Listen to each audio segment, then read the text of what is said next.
This is the video we prepared for the Erasmus program, the Worldwide School Psychological Support in the Post-COVID Era. The title of the video is Bullying and Cyberbullying, Psychological Aspects. In recent years, the role of school psychologists has been institutionalized in primary and secondary education schools in our country.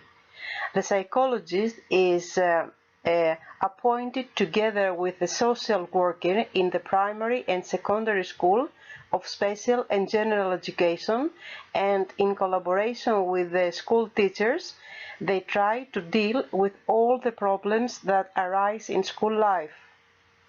According to research, children's high performance in school is linked to the socialization and future rehabilitation of students, while, on the contrary, the unsatisfactory performance of students at school leads to the adoption of aggressive behaviors. And additional research reports that children with aggressive behavior are proposed by anxiety and insecurity that leads them to adopt such behaviors. Also, another important reason for the development of aggressive behavior is the lack of self-esteem, which, combined with the child's low school performance, influence and reinforce school aggression in the development of school aggression. This particular research is contradicted by another, which states that aggressive behavior is not linked to low self-esteem, but to the concept of a good student or not that children have about themselves. More specifically, children who have low self-confidence about their school performance are the ones who display aggressive behavior, and not children who generally have low self-confidence. Finally, according to another research, the child's behavior alone is not enough to lead to aggression at school, as long as it is not combined with a dysfunctional parenting practice, for example, improper boundaries, low emotion regulation. The education system in Greece allows all students to coexist in the same class regardless of their school performance. This coexistence results in comparison being made between children. The good students also practice inter-school violence by arrogantly displaying their knowledge to children who do not have the same good school performance as them. The result is that the children with less good school performance become angry, have lower self-confidence, and have violent outbursts. Many times this violence is invisible due to the fact that the good student is often more popular in the classroom and may receive better treatment from the teacher. The school psychologist helps students in teaching them how to learn. There are many study techniques and ways of learning to organize study, for example, memory techniques.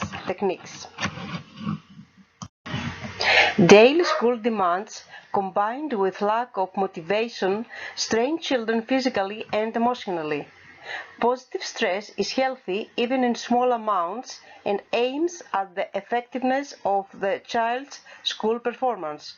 But if the child is anxious to an excessive degree or continues for a long period of time, even at relatively low levels, then they will experience a toxic increase in hormones such as cortisol, and feelings of intense outbursts and anger will be intense, resulting in their feeling that they are not able to control their life and the storm of emotions that can erupt at an unsuspecting time. Anxiety often leads to frustration, which in turn turns into anger.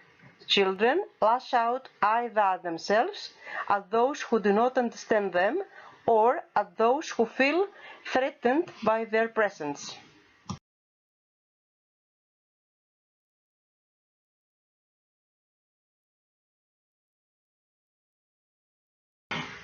Many critical events can occur in a student's life, such as loss of family members, divorce of parents, injury, illness, arrival of a new member, moving, unemployment.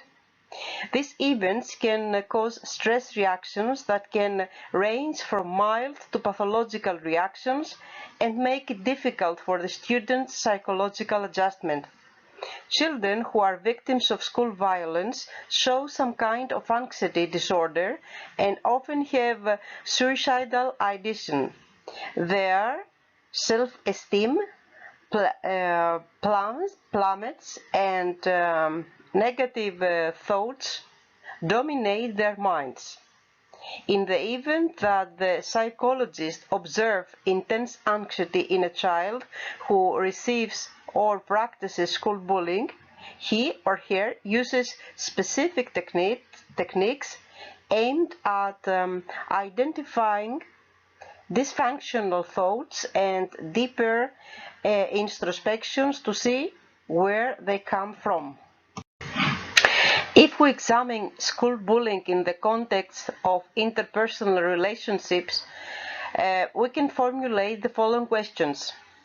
What is the role of friendship in victim and perpetrators involved in school bullying?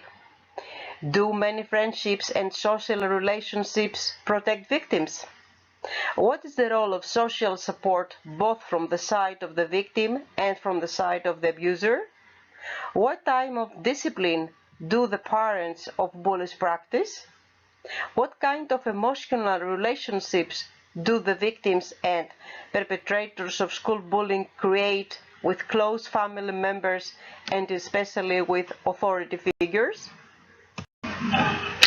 Most research in the field of psychology shows that boys are the ones who bully physically and verbally more often than girls in their peer group.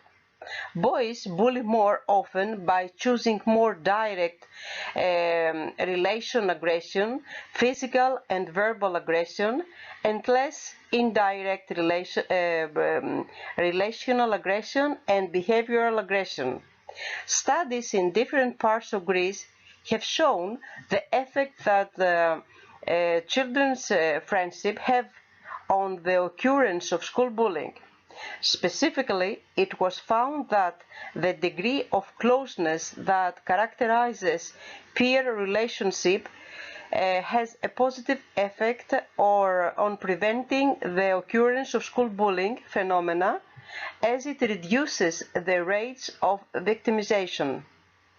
The interaction of children with the social environment seems to play an important role in the occurrence or not of school bullying, as it has been shown from the researchers that have been carried out so far that students who interact to a greater extent with their environment and receive more support from the environment, they resort less often to the manifestation of school bullying phenomena. Limited social relationships lead students to have low popularity and consequently become easy victims of bullying. Many theories in the field of psychology outline the profile of victims of school bullying. They describe those children to be shy, withdrawn, with a low self-esteem, poor social skills, and few friends at school, wandering alone during recess.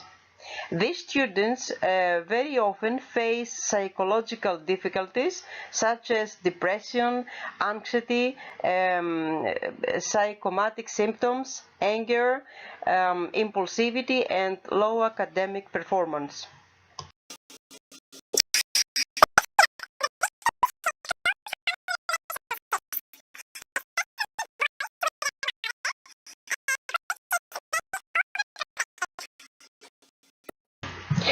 The school psychologist does not focus on the acquisition of knowledge, but on the relationships that a student creates with those around them, with peers, younger and older, with their family members, and with other adults, and the quality of these relationships.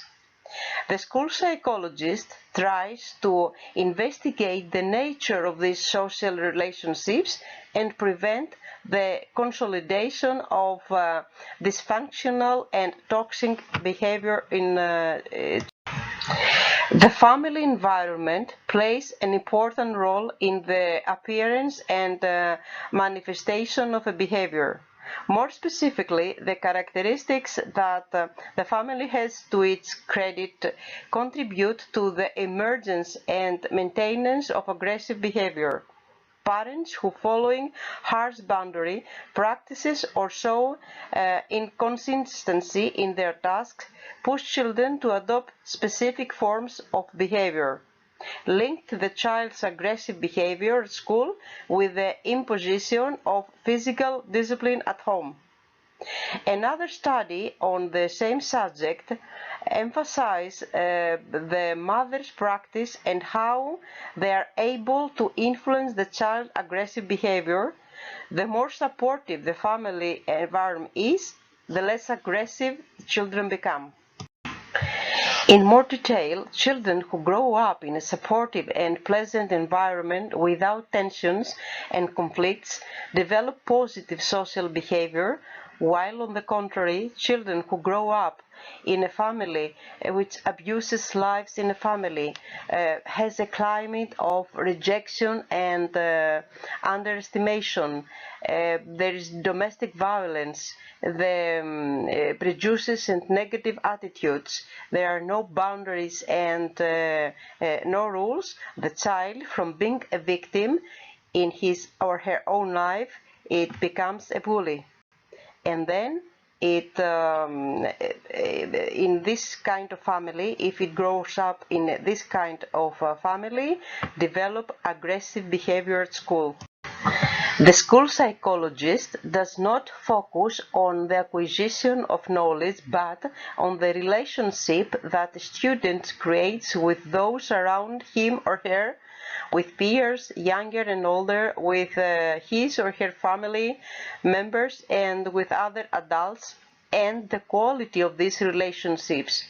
The school psychologist tries to investigate the nature of these social relationships and prevent the consolidation of dysfunctional and toxic behavior of the children.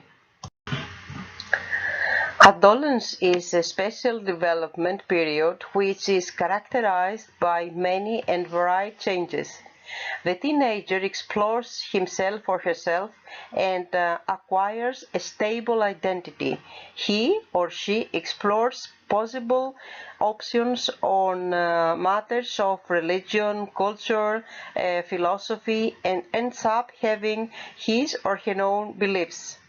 Some teenagers have their own identity, and some others inherit a donor identity from their family of origin.